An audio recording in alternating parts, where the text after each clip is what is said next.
Hi, folks. Welcome back to Critisco's Corner. I don't have the loud intro or the loud voice and music because I'm going to do an episode now on how I think the media, the elites in the United States, i.e. the urban areas, the progressives and the leftists, I don't think they truly understand what's happened to millions and millions of people in the Rust Belt here in upstate New York, where I live, and many other places in the United States where our manufacturing base and our way of life was taken from us with unbelievably negative repercussions on people, on society, and how they feel neglected. And they had nobody to speak for them. And I'm going to talk about why the Trump phenomenon is so intensive and people feel so deeply about it. First, let's talk about, in the Trump phenomenon, factories, the United States. Even prior to World War II, we were a very, very industrial nation. We cranked out products that went all over the world. And especially after World War II and post-World War II, factories sprang up everywhere. The American dream was in full force. Full force. Look at the factories now. But people forget something too. There were people in all those factories. Give you an example. My mother's mother worked at GAF, also called Ansco, for 48 years. At the same place here in upstate New York.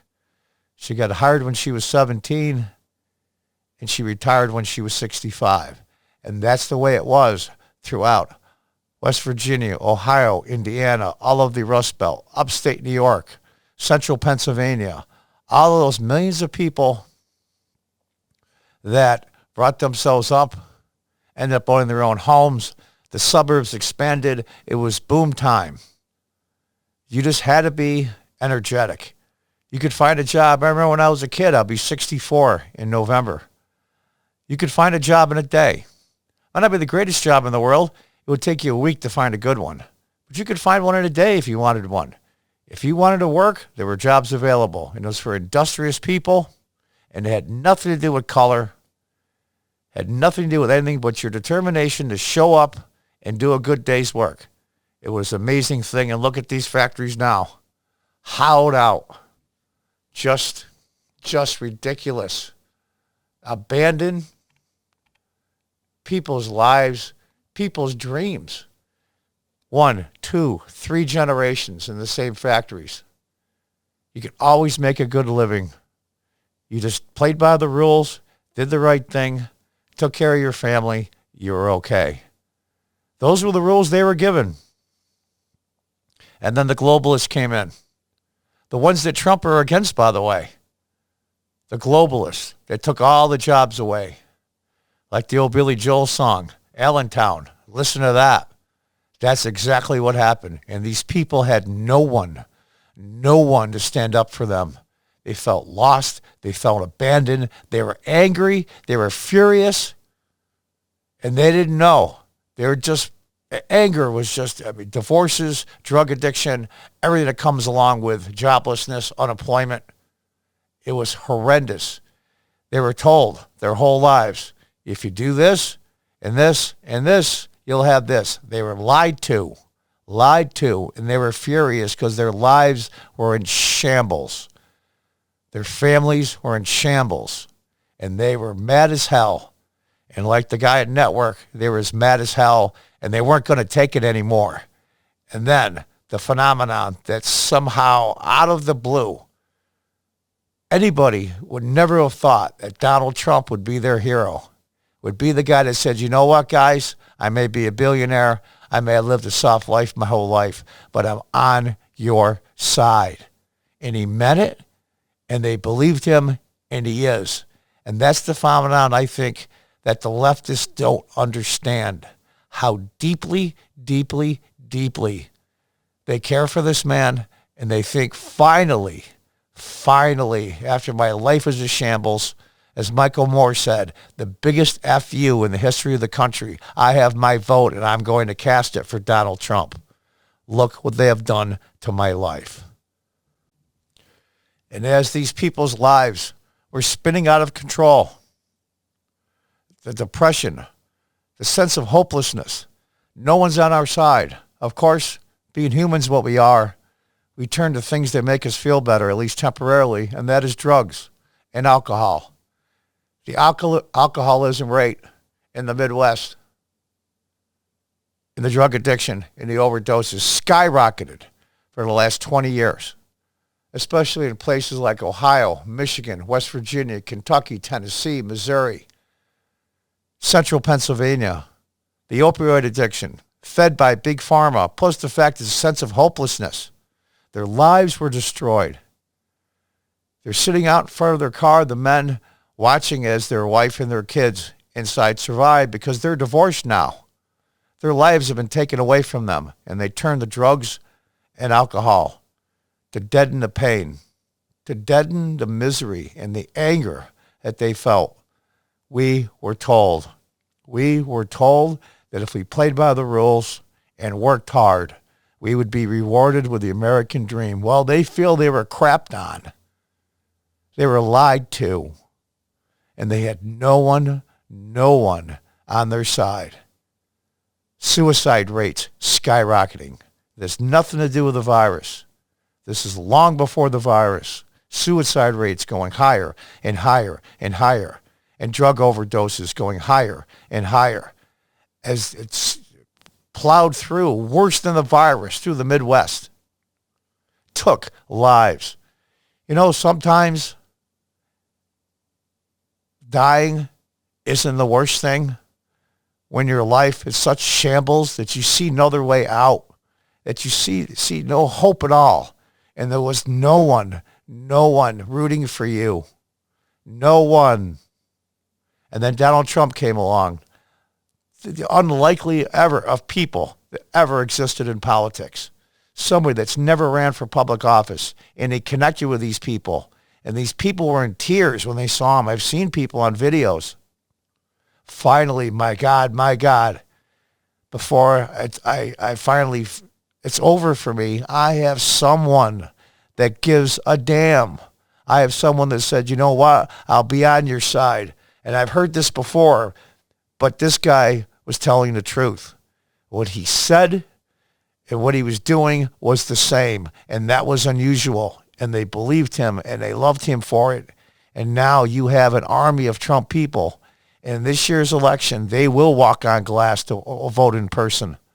They will do whatever it takes because they have finally someone that they can get behind. And actually, they actually believe he's behind them, helping them. They're doing everything he can to reverse the disasters of the last 20, 30 years. Unlikely of all people, Donald Trump. But the reality is, it's still true. And as the factories closed down, the people noticed their community was crumbling as well. The small businesses, the barbershops, the salons, the corner grocery store, the corner convenience store, all mom and pop places that your friends, your family, people you loved ran, gone. Your kids, your grandkids, gone. There was nothing there for them anymore. The sense of isolation became worse and worse and worse. And downtowns that were once thriving. I live in upstate New York in Binghamton, and I can tell you, as a kid, downtown was booming. You were there after Thanksgiving through Christmas, you couldn't even see the sidewalk. At every place, through the Midwest, upstate New York, central Pennsylvania, one after another, abandoned businesses, broken lives, stolen lives. And these people saw it. And it was just added to the misery, onto the misery. Both of my children. My son lives in Montana. My daughter lives in Virginia. There's nothing for them here. I didn't try to stop them or dissuade them at all for leaving the area because I knew it was best for them. I couldn't be selfish or use guilt. You want the best for your children. And so you watch them leave. You watch them have families and grow and get older and into adulthood somewhere else because there's nothing here. Because we were lied to.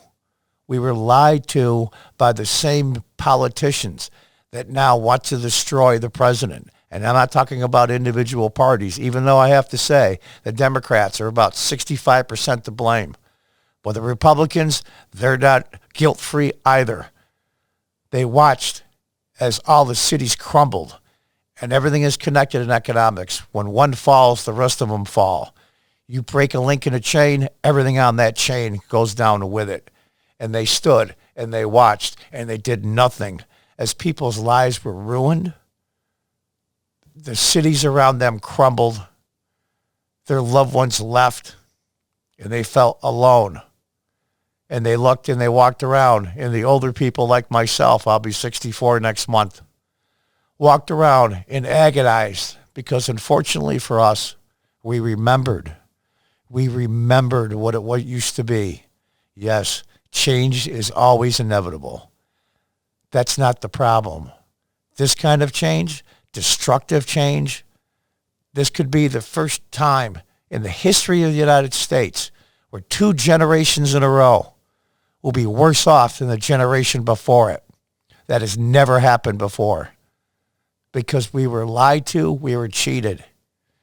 And when people saw Donald Trump as a bombastic, arrogant SOB, and they loved him for it. They loved him for it. Finally, someone gets to get the middle finger and give it to these people in power. And not just to talk for them, not just the rhetoric for them, like a lot of the politicians do. He actually won. He actually tried to do it as president and has made tremendous progress with huge roadblocks in his way. These people, these hardworking, mostly former Democrat union people and former Democrats both, love Trump because they know he stands for what America was and America still is if we give it a chance.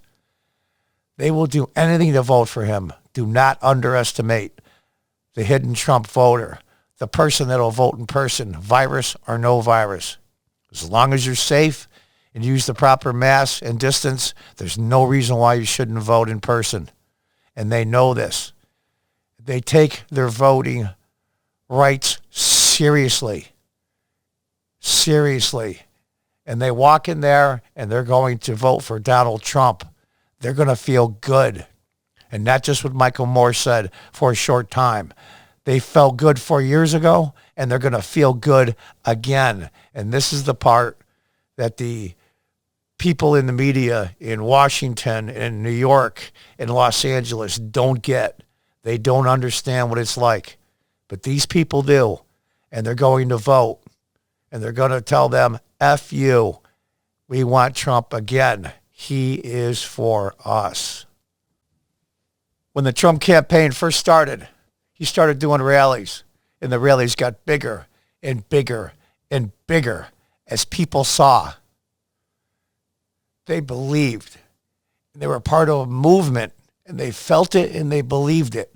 Many were in tears. Finally, we get someone that's on our side, that's going to fight for us, those of us that played by the rules, no matter what race or what gender, nothing mattered. He's fighting for us. And they believed him. And he came through. And the Trump rallies were a phenomenon. I haven't seen this much enthusiasm for a presidential candidate in my lifetime. And I was born in 1956. I'll tell you the two that come to mind the most are Ronald Reagan. And I have to be fair, the enthusiasm for Barack Obama was over the top. Same with Reagan. Both of them drew tens of millions of people over the campaign trail and rallies. And Trump did the same thing. He's an old school guy.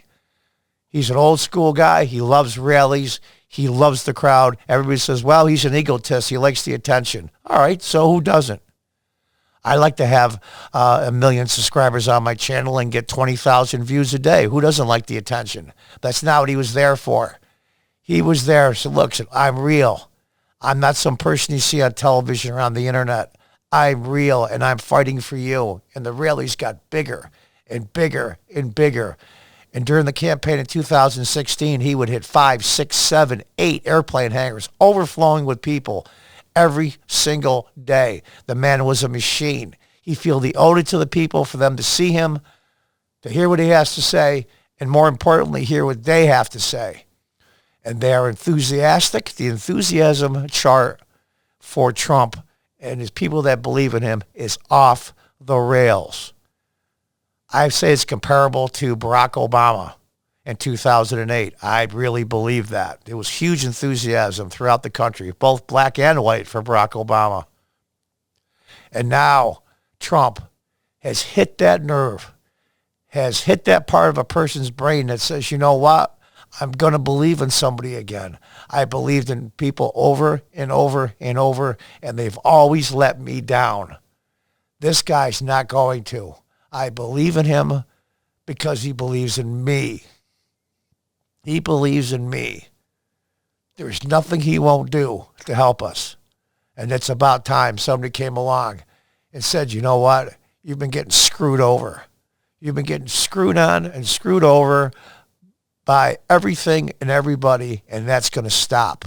The decent, law-abiding people that play by the rules, that work hard, are finally going to have somebody that's on their side till the end.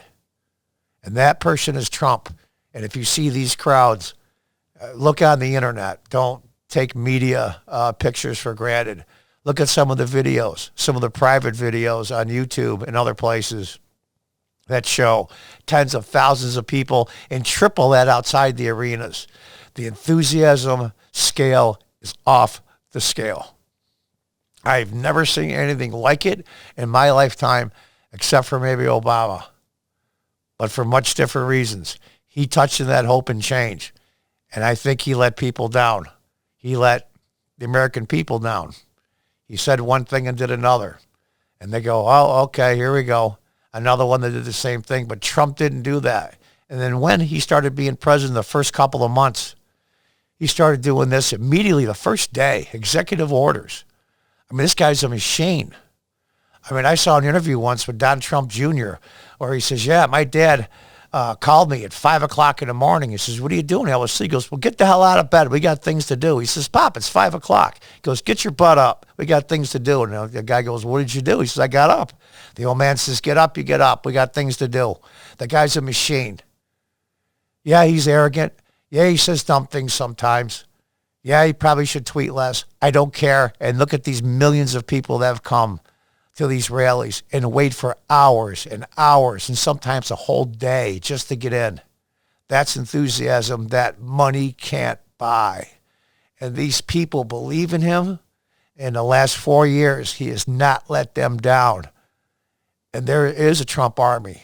And when they come out this election, it's going to be a huge turnout for Republicans. And I call disenfranchised Democrats like myself. I'm a former Democrat, local elected official. I left the party in 2013, long before Trump, so it had nothing to do with that because I was a man without a country. What I believed in, the Democrats didn't believe in anymore. And he hit that nerve for me and millions of other people. The election of 2013 was a miracle, and these people see him as the savior of the republic, savior of the America that the founders built and they grew up with, as a savior of it all. They see him in that high esteem. And I'm telling you, it's going to be, as the president says, huge.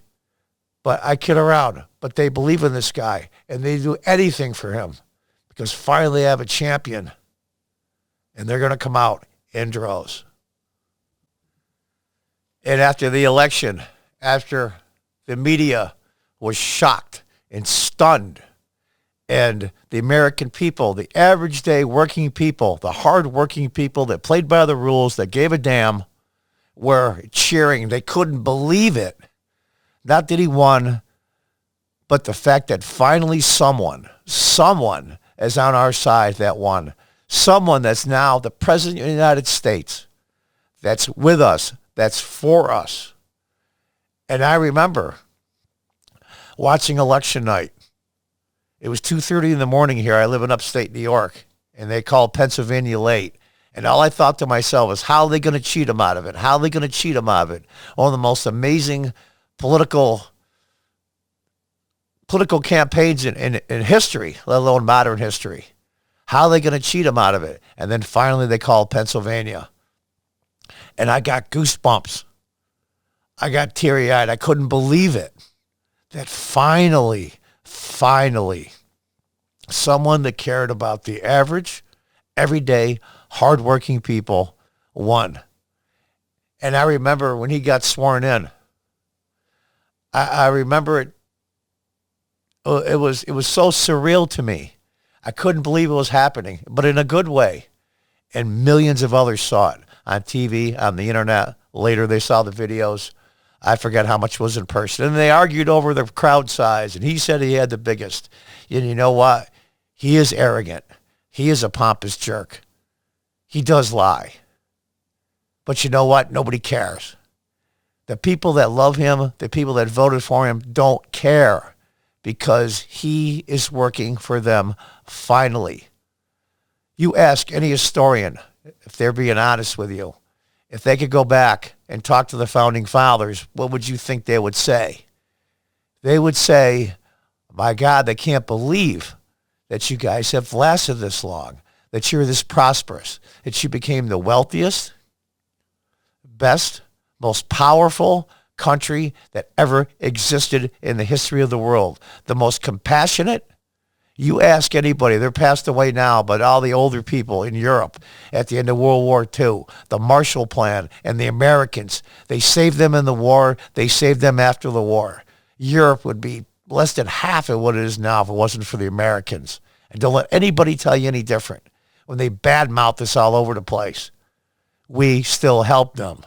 We are the most generous, kind-hearted country that ever existed because we have the best system and we have an amazing history of incredible benevolence.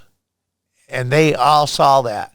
And all the older people, especially when Trump was being sworn in and remembered, America is on its way back now. We've been in many, many bad spots where the republic was almost lost many times. And because of our system, I think we have the best country, which people think that our people are better than anybody other people in the world. Not true. But we have the best system for people to reach their full maximum potential. And finally, they couldn't believe it. He won. It was surreal. People were in tears. Yeah, there were some mad people, but you know what, though? The hell with them. They don't get it. They don't get the fact that the republic is now on the edge of a knife. It could go either way. And every single time we've been in this position, we've saved the country. What's going to happen this time? The American people get to decide. The founders, some of the most brilliant men that ever lived, to have all of them at the same time in the same place. It's just an amazing. Those of you that aren't religious probably won't appreciate this, but when the country was formed, I personally believe God's hand was in it. That no one could come with a bankrupt country in shambles and then become the wealthiest, most powerful, most compassionate country that ever lived. The whole world wants to come here. And these idiots that think that this country is racist and we're this and we're that. There are people of color that are non-white all over the world, literally dying to get here. You morons don't get it. The republic is at stake. Now, how did God or Providence pick Donald Trump of all people to be the savior of the republic?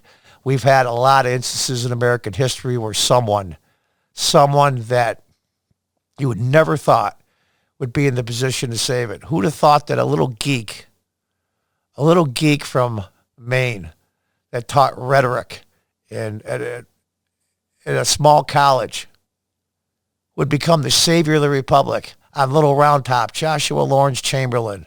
Just a geek, no military experience. All he knew was out of a book. He saved the Union flag, which probably saved the battle We'd be two different countries. I can make an excellent case for that. And our country is filled with those things that people you would never expect in a million years to be in a position do wonderful things that they never thought they could do. Donald Trump is the most unexpected champion of the common man, I think, in the history of the country. Who'd have thought that some backwoods lawyer that rode horses from town to town and taught law, that had one term in Congress and lost every other election, become president of the United States, fight a civil war where 600,000 people died, push the amendment to stop slavery finally, the stain on our country, just a guy that was born in humble circumstances. History is filled with those. Donald Trump happens to be, lived a charmed life. But it's just the way history is. Guys that you never thought, and women you never thought, that could be right exactly at the right place in the right time. And Donald Trump is one of those. And that's what the media and the progressives and the leftists will never understand. That the people that support Trump, the people that love him, believe in him with all their heart and all their soul. And they will come out November 3rd by the millions. They'll stand in line for hours if they have to vote. They will be finally heard. This is their chance, and they see it as the last chance they have to at least get part of what the American dream was and is. And no one will stop them. No one will say, just the way it is, things change. No, they don't believe it. They believe in Donald Trump, and they believe in what he's doing, and they believe in him. And that's something that these media types and billionaires will never understand. It's a movement that's never happened in the history of the country. And we'll see November 3rd. It's up to the American people to decide. The decision they make will determine which direction the country goes in for the next 100 years. And I hope and I pray that they make the right decision. They look in their hearts, they look in their souls, and they vote for Donald Trump, because that is the future of the republic. He will save the republic.